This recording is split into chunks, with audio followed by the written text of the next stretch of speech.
Hi friends, பொடி இட்லி செய்ய போகிறேன். எப்படி செய்கிறேன்னு பார்ப்போம். ஃபஸ்ட்டு தண்ணி ஊற்றி கொதிச்சுக்கிட்டு இருக்கு இட்லி சட்டியில். நல்லா கொதிக்கணும் தண்ணி.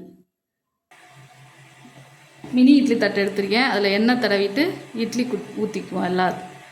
இதில் இட்லி எல்லா குழியிலையும் ஊற்றிக்கிட்டேன். தண்ணி கொதிச்சிருச்சு, நல்லா வேக வச்சுக்குவோம்.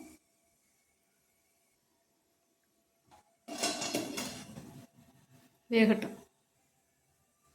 இட்லி வெந்துருச்சான்னு சீக்கிரம் வந்துடுவேன். மினி இட்லினோட வெந்துருச்சு. இப்போ இட்லி எடுத்துக்குவோம்.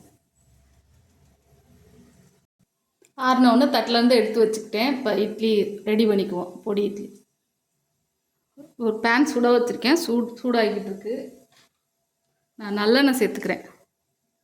நீங்கள் குழந்தைங்களுக்கு காலையில் கொடுக்குறேன்னா நெய் சேர்த்து கொடுங்க. நான் ராத்திரினால நல்லெண்ணெய் சேர்த்துக்கிறேன். எண்ணெய் சூடாகட்டும்.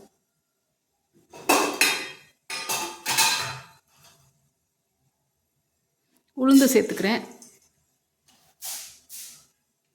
கடுகு சேர்த்துக்கிறேன்.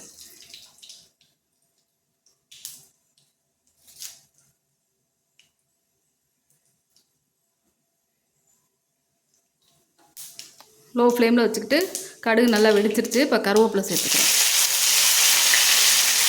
இந்த இட்லியை அதில் சேர்த்துக்கிறேன்.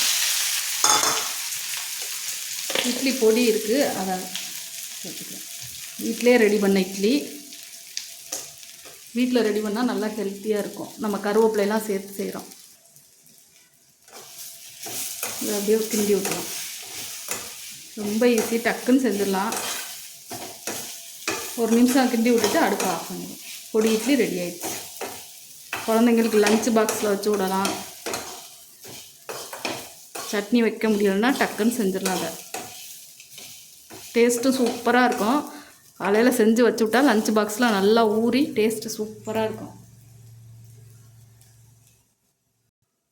எப்போ பார்த்தாலும் சட்னியை வச்சு போர் அடிச்சிச்சுன்னா குழந்தைங்களுக்கு இந்த மாதிரி கொடுத்தா இதுலேயும் நல்லா சத்து இருக்குது. உளுந்து, கடலைப்பருப்பு, கருவேப்பிலை எல்லாம் சேர்த்து தான் செய்கிறோம். அதனால் இதுலேயும் சத்து இருக்குது. இந்த பொடியிலையும் நம்ம வீட்டிலே செஞ்சு கொடுத்தா நல்ல ஹெல்த்தியான பொடியாக இருக்கும்.